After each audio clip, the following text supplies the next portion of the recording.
शिव की महिमा, शिव जी की महिमा, शिव जी की भक्ति का औचित्य, शिव जी की भक्ति की आध्यात्मिकता।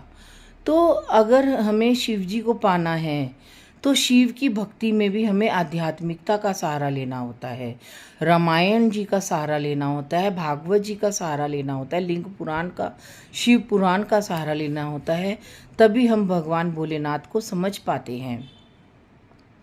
आज मैं इस सावन में भगवान भोले के ऊपर बोल रही हूँ तो भगवान भोले ही मेरे को बुलवा रहा है, क्योंकि जब भगवान अपने भक्त को अपने संरक्षण में संरक्षित कर लेता है तो वो ही उसके गुरु बन जाते हैं और वही उसके पिता बनते हैं।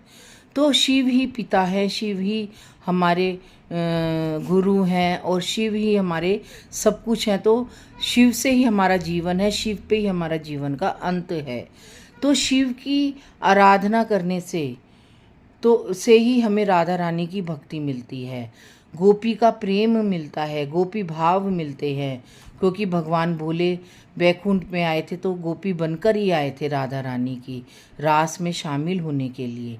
तो हमें उस रास महाराज को समझना है, शिव की भक्ति में जाने के लिए उस आत्मा से परमात्मा के भेद को समझना है। ये मैं आपको कई बार बता चुकी हूँ अपनी वीडियोस में।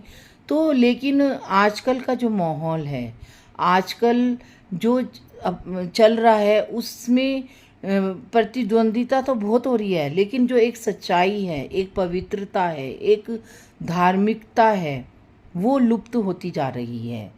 तो उससे हमें अपने आप को बचाना है और उससे हमें अपने आप को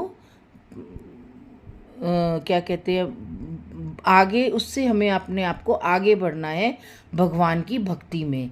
तो भोले की भक्ति में हम कुछ क्या कहते हैं अपने आप को एक लेवल पे आकर एक अपना एक अनुशासन सहित हम उसके उनके विषय पे बोल सकते हैं।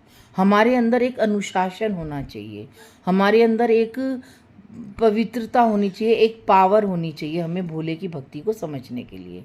क्योंकि जो रुद्राभिषेक होता है उससे हमें एक शक्ति मिलती है, एक पावर मिलती है, एक अनुशासन मिलता है, एक हमें समग्रहता मिलती है।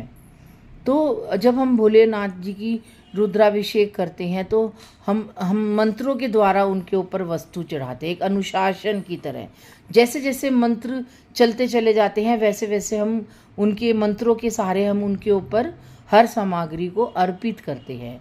तो भोले की भक्ति का ये इसका मतलब है कि हमें हर कार्य अनुशासन के अनुसार चलना चाहिए। पहले जब हम भोले की भक्ति करते तो पहले